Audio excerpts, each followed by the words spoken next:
دو تین اہم ایشوز کے اوپر یہاں پہ بات ہوئی اپوزیشن کی طرف سے.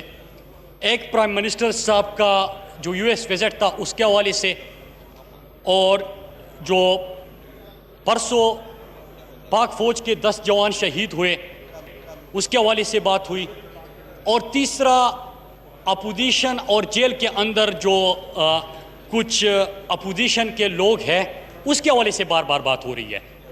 پہلے تو پوری قوم کو اپنے شہیدوں کے اوپر، اپنے پاک فوج کے اوپر فخر ہے، اور پاکستان فوج کے 10 جوان شہید ہوئے پاکستان کی حفاظت کرتے ہوئے اور یہاں پہ امن قائم رکھنے کے لیے. پوری قوم ان کو خراج تحسین پیش کرتی ہے اور یہ ایوان بھی ان کو خراج تحسین پیش کرتا ہے. اور جب بھی پاکستان کے اوپر کسی نے میلی آنکھ سے دیکھا ہے تو اسی طرح نہ صرف پاکستان فوج کے جوان بلکہ پاکستانی قوم ان کے سامنے سیسا پلائی دیوار ثابت ہوئی ہے. اب یو ایس وزٹ کے اوپر ذرا بات کرتے ہیں پرائم منسٹر صاحب. اور جب میں بات کرتا ہوں تو تمام اراکین سے میری گزارش ہے کہ اپنی اپنی نشست پہ بیٹھ جائیں. اگر کسی نے بھی کچہری کرنی ہے تو ایوان سے باہر جا کے بات چیت کرے. تو اسپیکر صاحب، جب میں پرائم منسٹر صاحب کی یو ایس وزٹ کے اوپر بات کرتا ہوں تو اللہ کا شکر ادا کرتا ہوں. اسپیکر صاحب، دو چیزیں ابھی رانا تنویر صاحب اپنی نشست پہ بیٹھ جائیں برائے مہربانی. کی تمام اراکین سے بھی میری گزارش ہے کہ جس نے بھی کچہری کرنی ہے اجازت ہے اس کو آرام سے باہر جا کے بات چیت کرے. جی، یہاں پہ اسمبلی کا اجلاس وہ احسن طریقے سے چلنے دے. جی جناب مراد سعید صاحب. جی اسپیکر صاحب، جب پرائم منسٹر صاحب کی یو ایس کے وزٹ کے اوپر بات ہو رہی ہے تو میں ذرا کمپیریزن آپ کو کرنا چاہتا ہوں کہ آپ ایک مرتبہ دیکھیں کہ جب پہلے ملک کے وزیر اعظم امریکہ جاتے تھے اور آج جب عمران خان ملک کا وزیر اعظم بنا وہ امریکہ جا رہے ہیں. پہلے تو میں ذرا سابق نااہل وزیر اعظم کی بات کرتا چلوں کہ $4,60,000 لگا کے پورے کنبے کے ساتھ امریکہ کا دورہ خصوصی طیارہ پاکستان کا لے کے جا کے کرتے ہیں. وہاں پہ ان کو کیا ملتا ہے؟ کیا کشمیر کے اوپر بات ہوتی ہے؟ جواب ہے نہیں.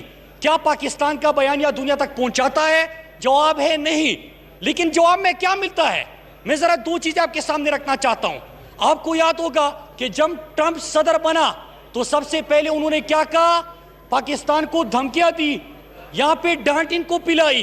اور یوسف رضا گیلانی پیپل پارٹی کے دوست ابھی بات کر رہے تھے، یوسف رضا گیلانی تو امریکن سفیر سے ملتے ہوئے ان کو کہتا ہے، ویکی لیکس میں یہ ساری چیزیں آ گئی، وہ وہاں پہ جا کے کہتا ہے کہ آپ ڈرون حملے فاٹا میں کرتے جائے، ہم پارلیمنٹ کے اندر احتجاج کریں گے، گھر چلے جائیں گے، خاموش ہو جائیں گے. یہ امریکہ کے ساتھ پاکستان کے حوالے سے وہ ان کو کہتے تھے کہ ڈرون حملے کرتے جائے. کیا پاکستان کے شہیدوں کے حوالے سے کبھی بات ہوئی؟ کیا پاکستان کے جو 70,000 شہید ہم نے دہشت گردی کی جنگ میں پیش کیے اس کے حوالے سے کبھی بات ہوئی؟ کیا کشمیر، مسئلہ کشمیر کے حوالے سے کبھی بات ہوئی؟ کیا دنیا کے امن کے لیے جو پاکستان نے کوششیں کی، قربانیاں دی، 7,000 سیکیورٹی اہلکار ہمارے شہید ہوئے، اس کا کبھی ذکر ہوا؟ ذکر نہیں ہوا. قربانی میں ہم دیتے، ہمارے جوان بیٹوں کی لاش پہ ہمارے کاندھوں پہ، لیکن اس کے باوجود دہشت گرد پاکستان، کیونکہ ہمارے جو قیادت تھی اس وقت وہ کرپٹ تھی، وہ اپنے ذاتی مفاد کے لیے وہاں پہ جاتے تھے، ان سے NRO مانگنے کے لیے جاتے تھے. آج عمران خان گیا، ٹرمپ بھی کہتا ہے، دنیا بھی بات کرتی ہے، کشمیر کی بات کرتے ہیں، کشمیر مظالم کی بات ہو رہی ہے. وہاں پہ پاکستان کا بیانیہ جو حقیقی بیانیہ ہے کہ ہاں پاکستان دنیا میں دہشت گرد نہیں، پاکستان دنیا کے امن کے لیے سب سے زیادہ کردار ادا کرنے والا ملک ہے. ہمیں اس بات پہ فخر ہے. اور میرے پاکستانی جو امریکہ کے اندر ہے، اسپیکر صاحب، میں سوچ رہا تھا کہ آج بات ہوگی، آج اپوزیشن بھی بات کریں گے، آج ان کو بھی خوشی محسوس ہوگی.